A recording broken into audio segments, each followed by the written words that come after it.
the first half. He was Mr. Cool up here. You guys love him. You probably don't love him as much as I do, but put your hands together for J.C. Brady!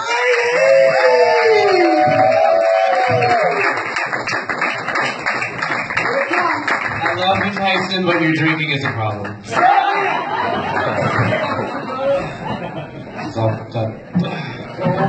Get away from me. So, my dear friend Becky is here right now, and just recently I had to sit her down and have a very serious conversation because I had found definitive proof that her husband was cheating on her. So I sat her down and had to be a good friend, and I said, Becky, I'm fucking your husband. It went well. Unrelated segue, so I'm fucking this guy, right? And he's like, I've never, well, hold on. He's like, I've never, well, hold on. He's like, I've never done this before. Which, you know, I've said it, you know, like, it's something to say. Like, I've been like, I've never been fisted before in a meadow on a Tuesday, you know. But this guy, I realized he meant it. He said to me, he said, no, I'm not actually gay. Which, you know, we just did everything James Franco has done in a movie. You know, and I like, think that question through, you know. But, he's like, no, I suffered from SSA. I'm like, do you mean super stretchy asshole? Because you do have that problem. He's like, no. It means same-sex attraction. Has anyone ever heard of that? That is the biggest little bullshit I've ever heard in my life. Super gay, dude. Super gay. You know, and he's like, no, it's like eating donuts. You know, they're not good for you, but you just want them real bad. That's what he said. Gross, right? And for one, donuts come in boxes. Gay men come in like literally everything else. You know what I mean?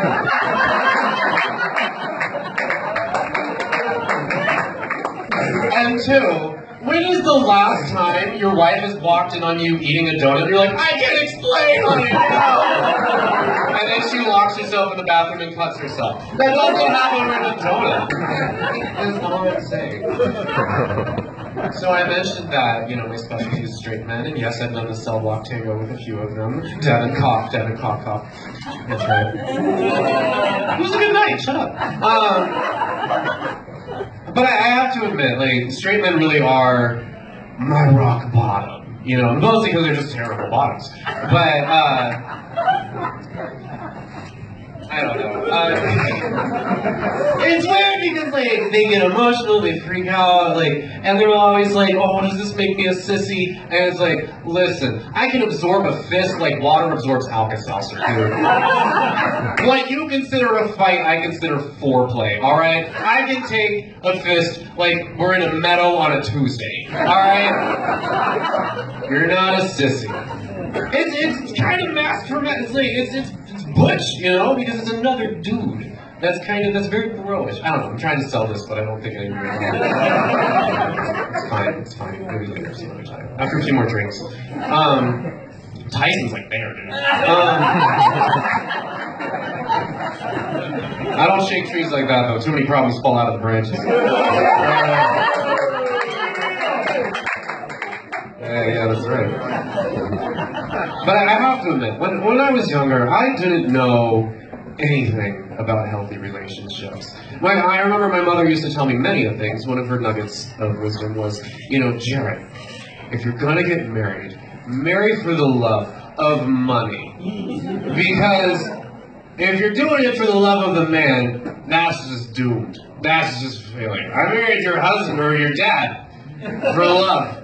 And look where that got you. Where the fuck is he? I'm like, I don't know. Where the fuck is he? I remember my dad when I was a little kid. Okay, for some guy who like had no issue with my sexuality, he pointed a gun at me like a lot. Like, he's like, that happened. He used to like threaten to like shoot me in the foot just as like so I'd go to bed. You know, like, that was his way of disciplining me. And I remember once, I was in his car, and he handed me, like, this little tube, and I'm a 5-year-old little gay boy, so I'm like, lipstick time, woo, you know? And I'm just like, I have makeup, yay, this is everything I ever wanted, I'm such a happy child. Boom, it explodes in my face. It was a can of pepper spray. Who gives their 5-year-old child a can of mace? And then we're in the backyard, he's spraying me with a hose, being like, stop crying, I'll shoot you if you don't stop crying.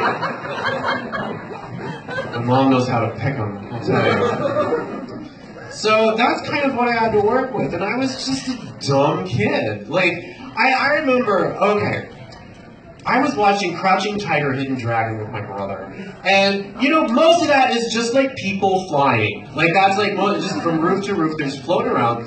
And I remember, like, telling my brother, that's so cool, like, I wish I could do that. He's like, don't you get it, Jared? Like, Asian people can fly. And I'm like, really? And I'm like 12, I should know. But I'm like, but I was like kind of wise enough and skeptical enough to like ask a friend, you know, like phone a friend. So I'm like, I need to find my Asian friend. So this girl Jackie, which Jackie, by the way, beautiful name, great name. She was originally from China. And the thing is that her name was originally like Hall or something. I don't know. It's really weird. I don't care. It gets more racist. Don't worry. So she comes to America. Her parents renamed her Jackie, but her last name was Chan. So I say, hey, Jackie Chan. See, more racist. Can Asian people fly? And I get it. She's like, yeah, all the time. I believed Asian people could fly until I was 14 years old. I was a dumb fucking kid. So, yeah, no, when it came to relationships and all that, I don't know, like, I just was instantly impaired. And, you know, when you're a kid, you just think, anyone who's tall enough to ride a roller coaster has their shit together. You know, like, oh, they're a grown-up, they know everything. You know, and I decided to go on a date with this guy at a roller rink, and it was family night, and we were surrounded by children who thought that we knew how to roller skate, and we're going to fall on them and flatten them like a pancake. So we're going around, and in my head I'm thinking, I'm going to murder a kid. I am going to murder a kid tonight, and I'm going to have to explain this to everybody. And I'm like going around, I'm like, it's going to be the one, it's going to be that kid in the walker, who brought like a rolling grandma walker on. Like, he doesn't know he has cancer yet. Like, he's that kid.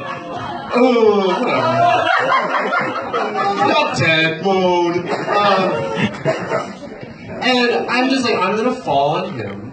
And then he's going to point at me and call me the bad man. Which, like, when you're an adult male, you don't want a kid calling you the bad man. So now I'm thinking, like, oh, how much money do I have to give him so he'll think I'm cool? And I'm like, well, he's young, so like 20, maybe 50. I don't know. I don't have any 20s. So I'm like, okay, $50. Like, and that was, like, the extent of my mental, like, dialogue during this entire date. I kind of forgot the other guy was there until we were eating French fries and we're both like, this is gross. And I'm like, yeah, this whole thing is gross. There's kids here. This is disgusting. He's like, no, the French fries. I'm like, oh. But I remember when the date was over, we go over to his place. And, you know, when you give off that vibe, like, you can fuck me. You can fuck me, like, right. Like, you could fuck me. You know, we've all done it. Shut up. He gave me one of those. He gave me one of those, like, you wanna go to church? You wanna do this thing? And I remember thinking, like, I could totally make him jizz in like 5 seconds if I wanted to. But I thought to myself, you know what? This is weird. All of this has been different. I went on a date with a guy. We actually, like, did things. Instead of just, like, talked about things that we could fit in our orifices, which is, like, when you're a whore, that's kind of how you, like, size each other up. You know, like, well, will you pee on me? Like, oh, cool, our fetishes match. You know, we didn't do that. we just had fun. It was super weird. I guess it's different when you're dating because there's no there's no game. There's no trying to get in. You can just look at a dude and nod, and then you're like, okay, bathroom, 5 minutes, I know this drill, you know? And so he's doing this whole yo, you can get in this. And I'm thinking I could murder his ass faster than Bambi's mom. I can shove my dick so far up there, only King Arthur can pull that thing back out. I can make this happen. But I realized, I kind of think this guy is cool. And this guy kind of knows me. And I'm not doing that thing where I'm just pretending to be someone so that when he finally is locked in, I can finally be a psycho bitch and there's nothing he can do. I already freaked out in front of him about several things that made no sense. I touched something in a trash can and lost my mind. And he was cool with it, you know? And I realized this guy is actually cool with me. So I said, no. I'm gonna go to bed. Fuck off. No, I didn't say that. And then we kept hanging out, and we kept seeing each other, and we kept getting to know each other, and not in a biblical sense, not in how many fingers can I fit in there kind of way. You know, it really became, what can we do together? How, what is life like for you? It's completely different than anything I've ever done before. And for the first time in my life, I feel like I'm not doing it all wrong. Anyways, I'm JC Brady. Thank you very much.